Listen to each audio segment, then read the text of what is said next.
hefty price tag will come with repairs needed to the Vincennes levee. The Republican presidential hopeful squared off in Arizona last night. We'll have the details. And in sports, IU, Notre Dame, and Purdue all came up winners last night in the college hardwood. News Center 22 starts now. Local news, weather, and sports. Produced through the combined efforts of the students, staff, and faculty of Vincennes University's electronic media program, this is News Center 22. Vincennes officials are trying to prepare for what could be a significant cost to repair the city's levee. Good evening for News Center 22. I'm Danny Taborn. Vincennes Water Utilities General Manager Kirk Bushy says they don't have any idea at this point how much it's going to cost to make repairs to the city levee system. The Army Corps of Engineers was in Vincennes last week to make an on-site inspection. Bushy says they have been compiling a list of repairs even before the Corps' arrival, which he estimates could cost upward of $5 million. Bushy says a big part of that expense will be replacing some of the piping which runs underneath the levee walls.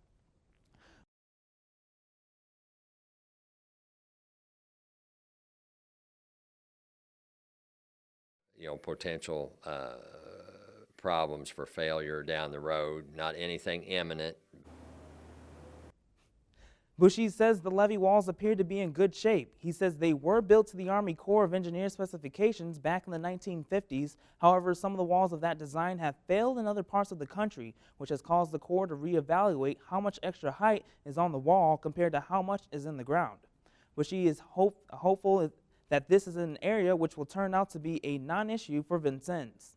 The study is expected to take about 6 months to complete, but she says they are continuing to work toward a defined cost with a timeline for completion.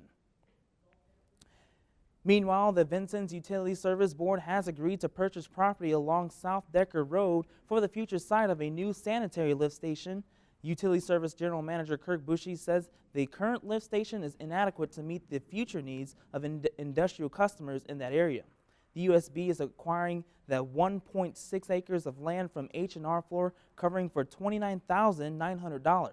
The property is located directly across from Knox County Jail. A man's body was discovered Wednesday in the remote area of southern Indiana.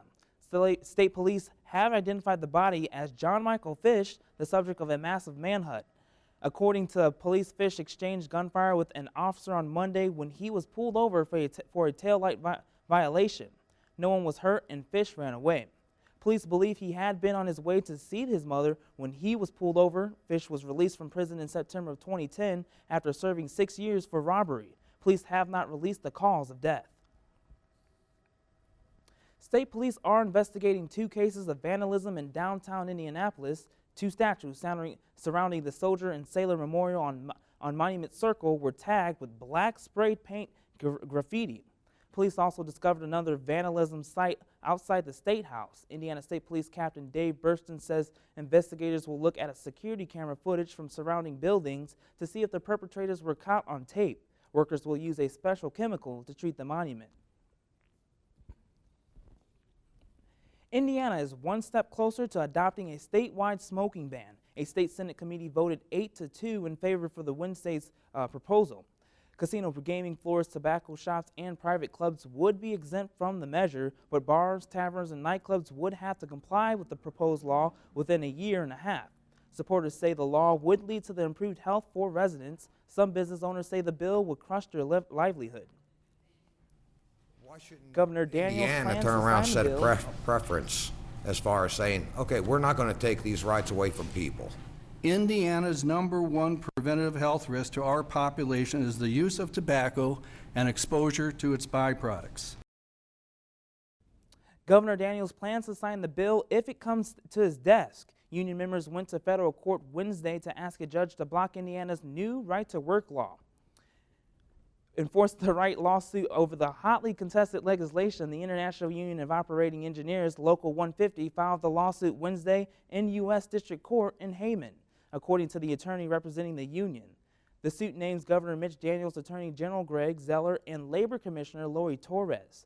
Daniels signed the right-to-work legislation into law last month. making Indiana the 23rd state to ban unions from collecting mandatory fees for representation. Indiana time zones debate is revving up once again. A citizen group has launched a petition drive to push Indiana's next governor to ask that all of Indiana's be moved into the Central Time Zone. In the last 5 years, the Central Time Coalition says 8 students have been run over in the hour before sunrise, and 6 others have been robbed of assault while waiting for the bus or walking to school. The group calculates a switch to Central Time would cut in half the number of days in which buses arrive in the dark. Only the U.S. Department of Transportation can change the state's time zones, and only the governor can request a change for the entire state. Still to come on News Center 22, things are heating up in Arizona last night as the Republican presidential candidates went toe-to-toe in a debate. We'll have the details. And then, could there be a connection between hyperactive brain and depression? We'll take a look when we come back. Stay with us.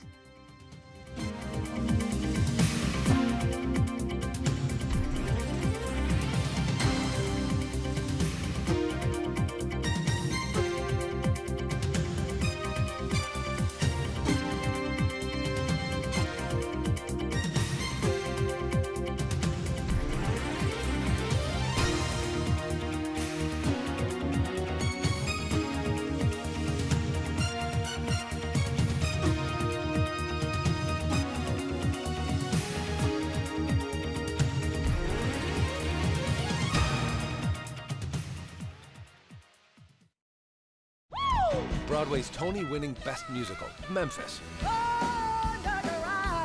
spins a rousing tale of rock and roll, rhythm and blues, and forbidden romance. That's how Memphis lives in me. Listen to the beat and hear what she gonna show.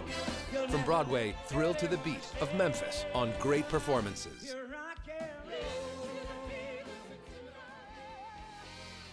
The public is invited to attend Meet Your Legislators on Saturday, February 25th at 9 a.m. in Davis Hall on the Vincennes University campus. The forum will include information from area legislators, followed by a question and answer session.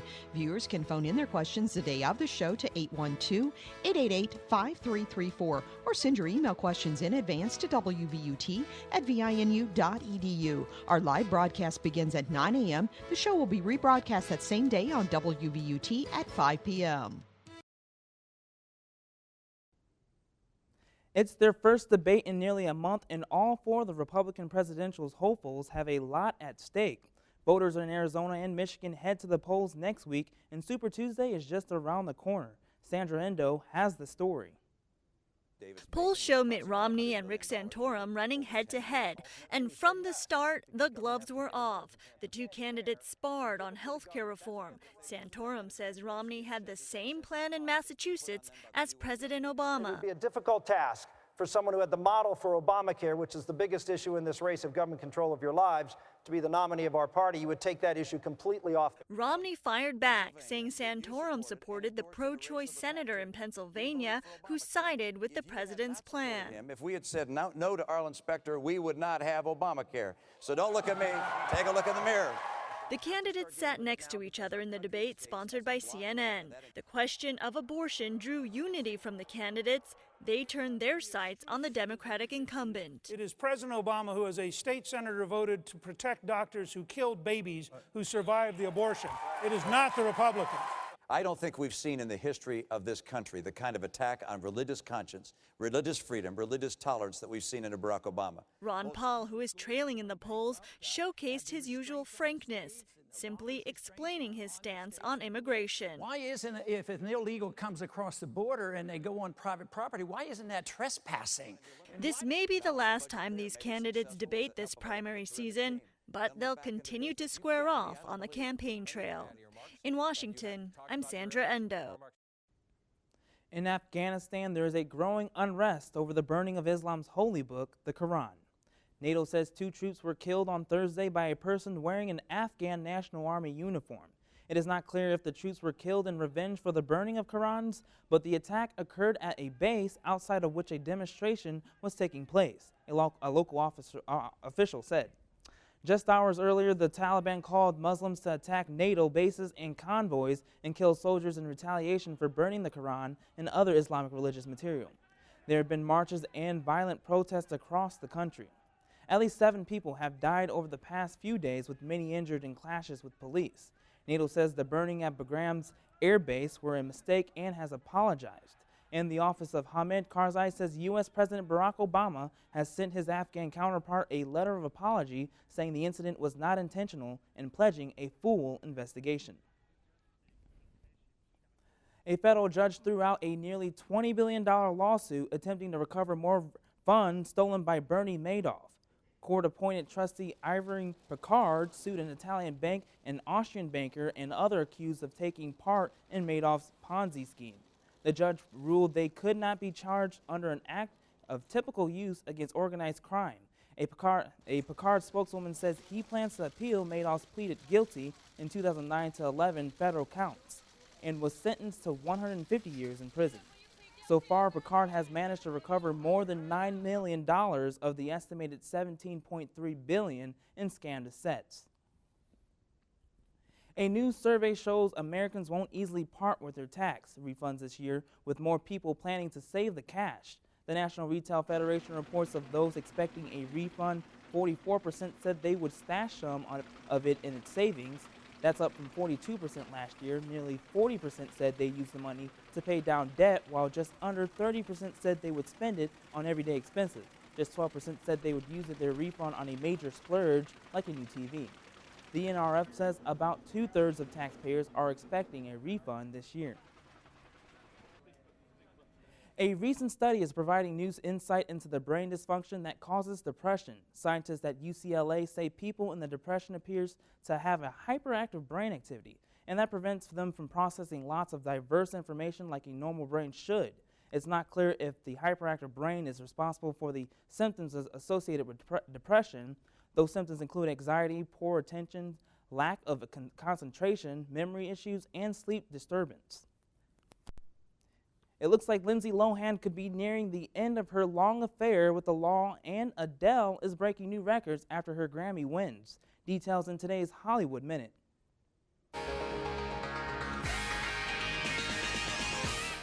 Lindsay Lohan is in the home stretch.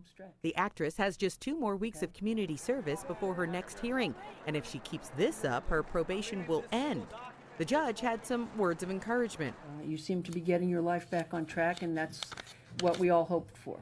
This will be Lohan's 3rd positive report, quite a departure from recent years of violations and failed drug tests. Adele is breaking new records. Her album 21, released a year ago in the U.S., saw a 207% sales increase after winning 6 Grammys.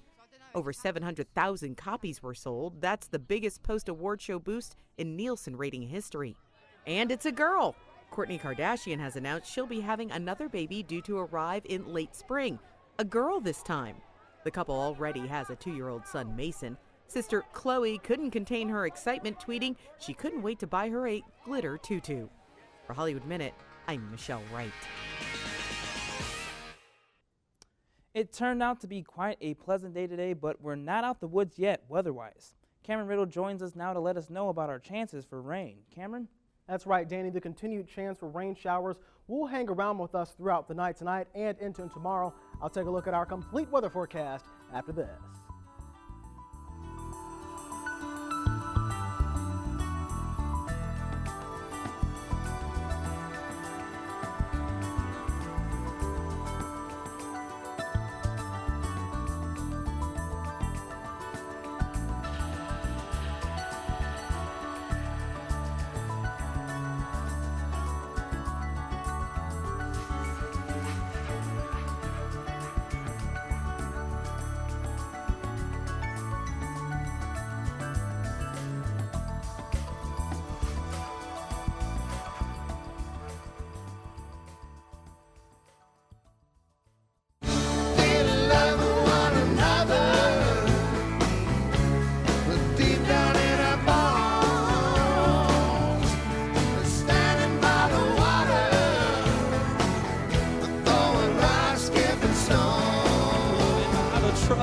The grandmas and the cops. Boy, sure, son is just that I'm on my way to Little